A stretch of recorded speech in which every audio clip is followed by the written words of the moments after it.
Yeah. Yeah, so what's the horsepower output that we're gonna have here approximately? It's a forged 2.7 liter. With a nice toothbrush. Oh yeah, this is for doing the detail work. Okay. Yeah, it's a brand new Borgwarner EFR, 76, I don't know, 70 or something. Yeah. So we are limited to something around 600 horsepower. But that's more than enough. Yeah, that's more than enough. It will retain. I mean, you guys have seen the cable harness that we're doing for this car. So we're gonna show it to you in a bit. Yeah. Carporn. Yeah, Carporn. This is like really distinctive. So you make it your own, right? Yeah, yeah.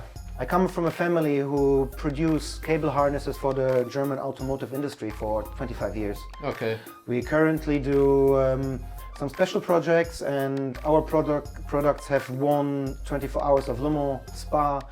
They compete in the WEC, and yeah, that's what it is. Show the map that you showed me earlier. Ah, the map. Yeah.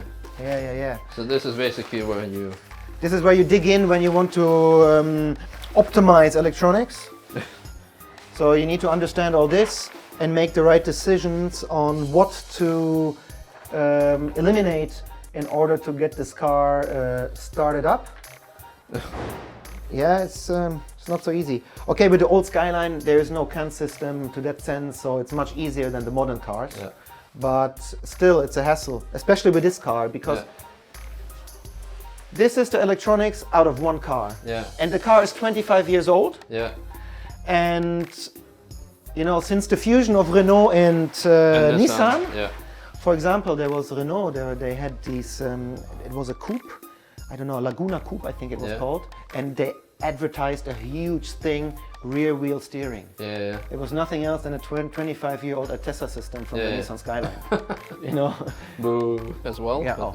So, yeah, this will have a complete full harness, redone, minimalized electronics, retained variable four-wheel drive, which is the specialty of the Skylines, you know. Oh, yeah. Which makes them Godzilla. By the way, look at the huge wing. Huge wing. Watch out. Spoiler alert.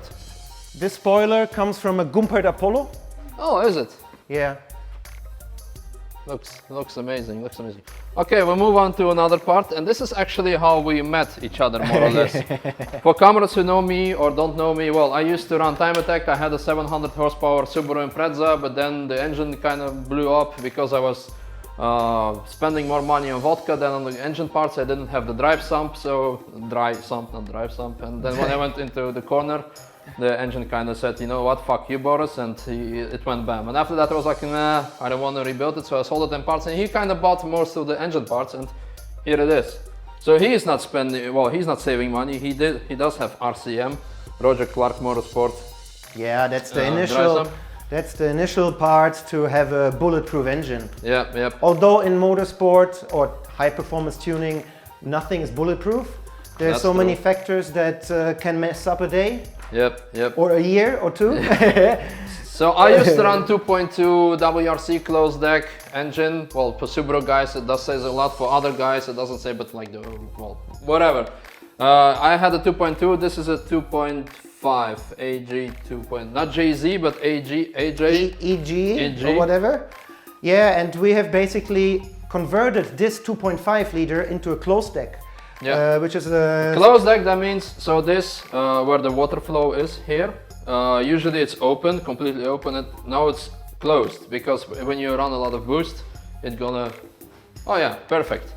So this is an open deck engine, where you can see here it's open, and I see I already touched something dirty, but doesn't matter. It's normal. Yeah, so it's open. When you run a lot of boost, it can go crack because engines say, fuck you, I'm not built for this shit. And when you have full closed deck, which is they converted to it, you can run a lot of boost. And boost, there cannot be enough, like 3 things in life you cannot have too much: boost, boobs, and booze. Yeah.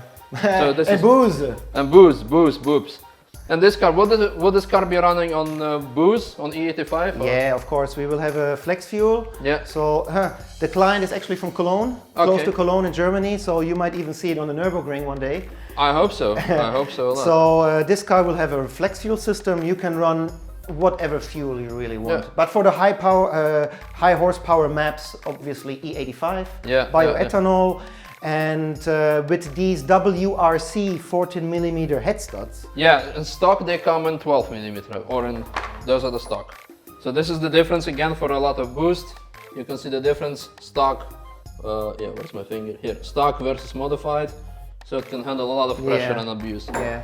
Well, with this engine setup, you can go short term, let's say 3 bar and more. I was running 2.2, so he's gonna. Yeah, we will go a bit higher. Okay, the gearbox, is this for this car or is this for the GTR? Yeah, this is a brand new 6-speed PPG sequential gearbox. Yeah. So the Fitzner comes from Australia, quite far away. Although you would suggest it would be like Germany or because of the name, but it's from But Australia. who knows, maybe he's one of those immigrants. I like how he used the toothbrush as a pointer. Straight cut. Oh look, it's very nice. You see, man. Oh yeah. I might use this. I keep this in this workshop here. Anyway, straight cut gears. This is well. I wouldn't say unbreakable, but they're using a WRC, South American Rally. It's an amazing gearbox. All billet center plate. Yeah, so this is like really Carporn fiber. Well, not fiber, but Carporn. Another parts that are coming from my engine, the impressive intake manifold, which will be modified as well.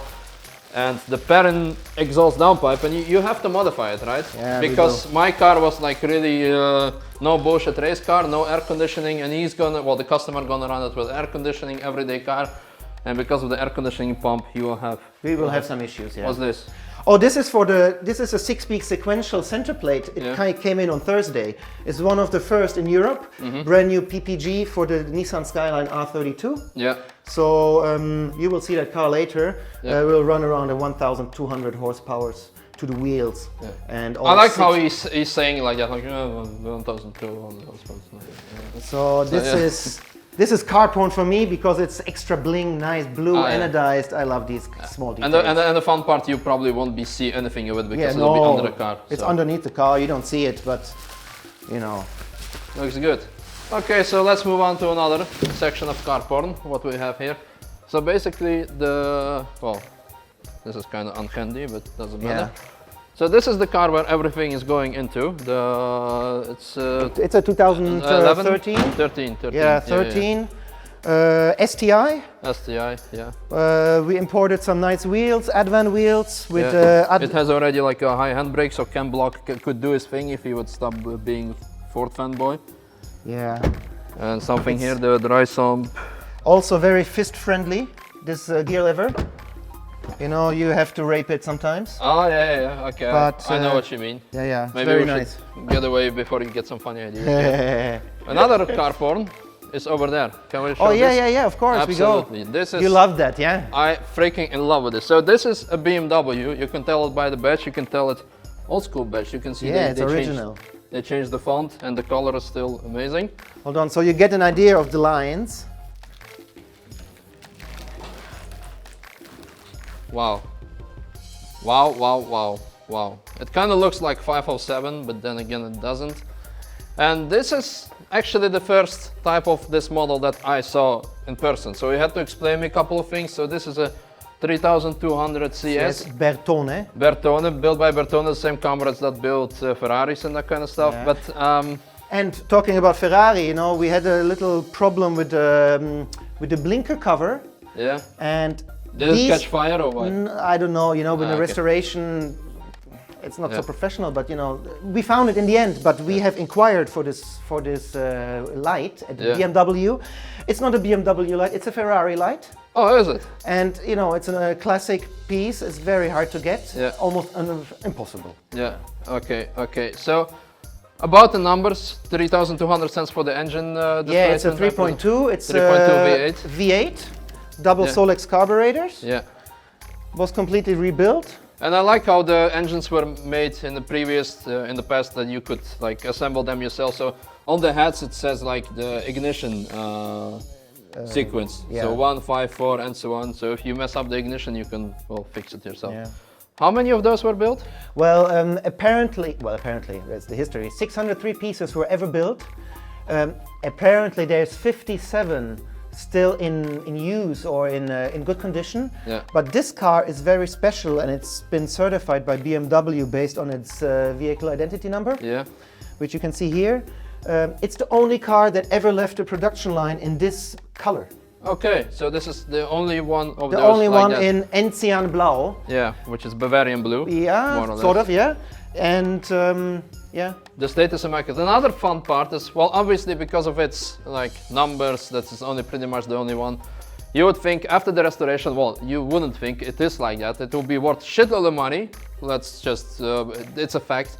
But you would think, oh, they're gonna sell it or it's gonna be a garage queen. No, because what is the plan with it? Well, the owner is an older man from Germany. He enjoys the feelings involved with driving these cars. So his big plan is to take me as the restorer onto a classic rally. Yeah. And promote the car, promote our work.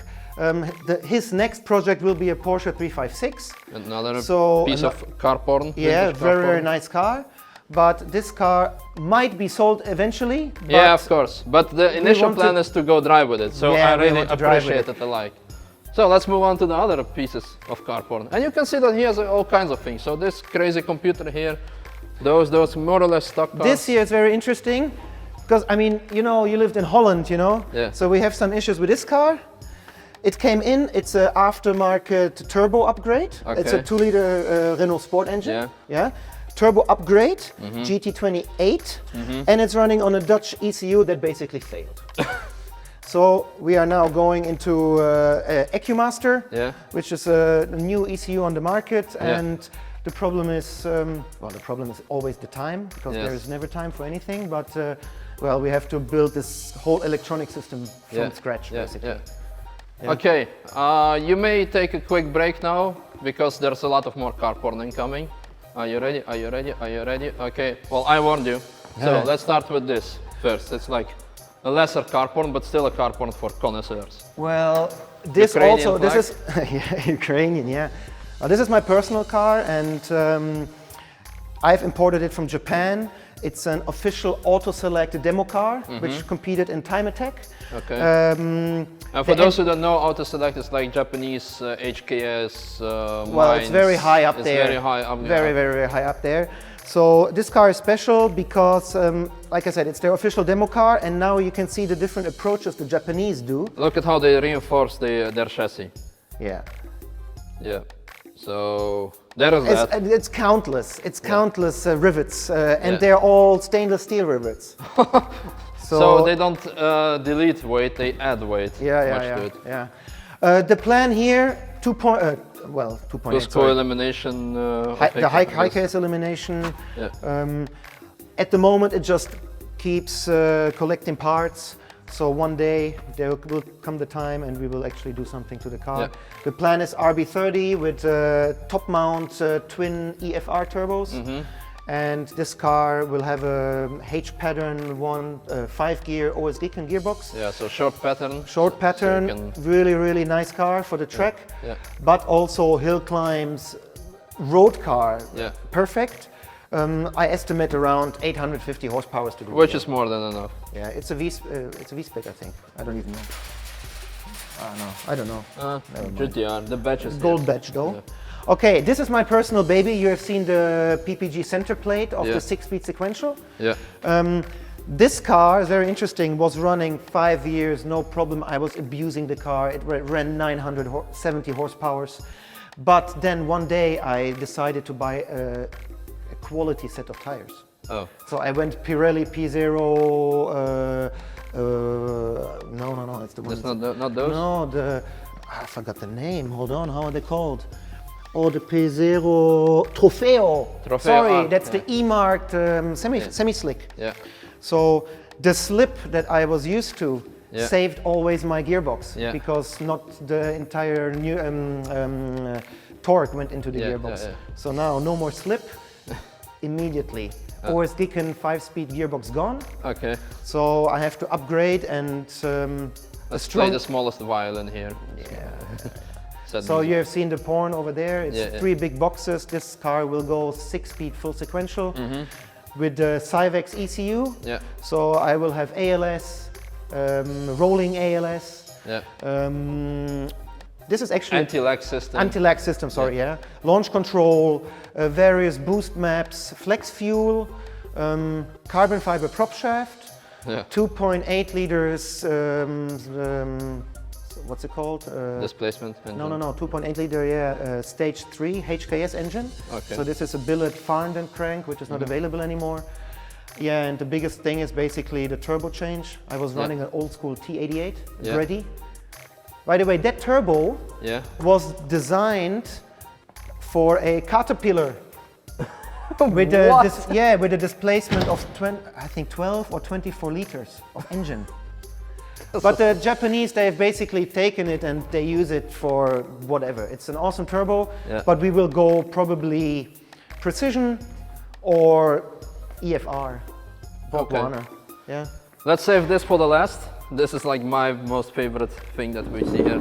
Okay, just small introduction maybe about this. RX-7 FD3S, 2-rotor. There is a bridge port on this and stainless steel manifold welded with a collector. Intercooler is still being produced. Yeah, we are producing the intercooler here. We have the end tanks. There's a little prototype. You know, we like to make it neat. So the end tanks. You know, perfect. So yeah, we're busy with other projects. This is also my private car, so you know, and they never have the priority. Yeah. Check out the wings. The wings is pretty interesting. Yeah, the wing. This car already has a custom-made body kit because we do our own body kits. This is fiberglass body kit, but this car will actually get a Rocket Bunny white conversion. And probably different set of wheels too. Yeah, of course. And it will get the brand new Cayman GT4 rear wing, which is actually produced, well, not by me, but it stays in the family. Let's put it that way. So when I looked at it, I was amazed. I mean, it's just. It looks perfect. It fits perfect.